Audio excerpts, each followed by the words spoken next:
Hello everybody, welcome back to Rob's Apartment Kitchen. Happy St. Patrick's Day. You can see I'm wearing my green shirt.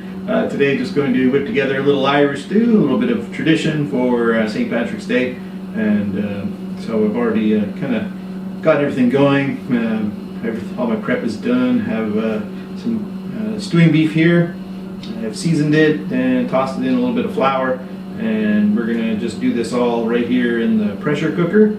Now you can do this in a slow cooker. It's great for doing that. Traditional Irish stew is made with mutton, of course, is a very tough meat, so you want to stew that for a long period of time. So slow cooker works great for that. This is beef, so it's a little more tender. I don't need quite so much. Now the pressure cooker, if we lock the lid on there, it would actually tenderize this meat pretty good too. So it's going to be quick and pretty easy. You can do this in batches with the beef and get it all nice and brown and crispy before you start stewing it. If you're going to do that in a slow cooker, I would suggest doing that in a cast iron skillet or something before you add it into your slow cooker. We're going to do this all in one pot though, so it's going to be nice and simple that way. Alright, so let's get started.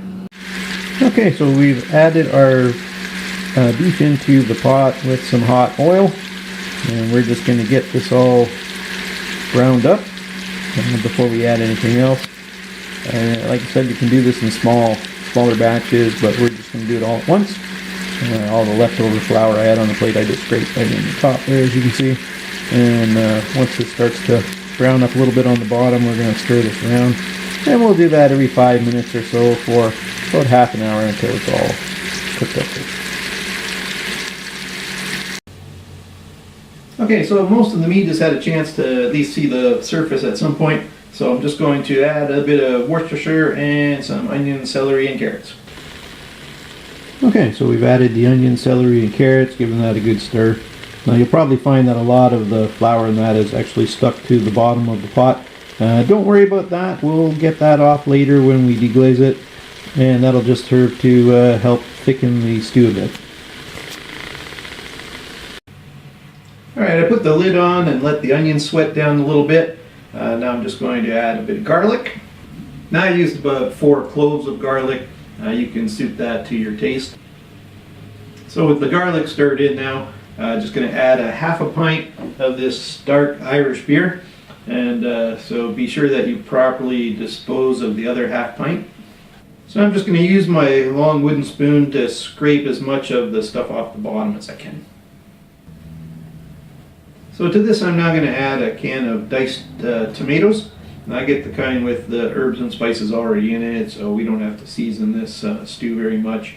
If you don't, you can always add a bit of thyme or something. Basil works as well. Okay, so as you can see, it's already starting to look like stew, and certainly smells like it. Okay, so now what's an Irish stew without potatoes? I've got about 6 russet potatoes, which I've diced up into bite-sized pieces. I got them in a bowl of water. Now what I do is I usually add a little bit of lemon juice to the water, and that helps keep the potatoes from turning black. Okay, so we've got the potatoes stirred in there, and I'm just going to add a carton of beef broth. Alright, so we've got all the ingredients in our pot here now. I've just turned the heat up a little bit. I'm going to bring this up to the boiling temperature. Then I'm going to put my lid on and turn the temperature right down to minimum. And we'll just let that stew for at least an hour to cook all the potatoes. But it's probably going to be on for quite a few yet. Okay, so the stew has been in the pot now for about 3 hours. So we're just going to spoon some out and give it a try. Okay, so here's our finished product. If it's not thick enough for you, you can always add a little bit of cornstarch to it, and that'll help thicken it up too. Well, that was delicious. I hope you enjoyed yours. Enjoy the festivities and be safe. Be sure to press the like button below and subscribe to the channel to get more videos.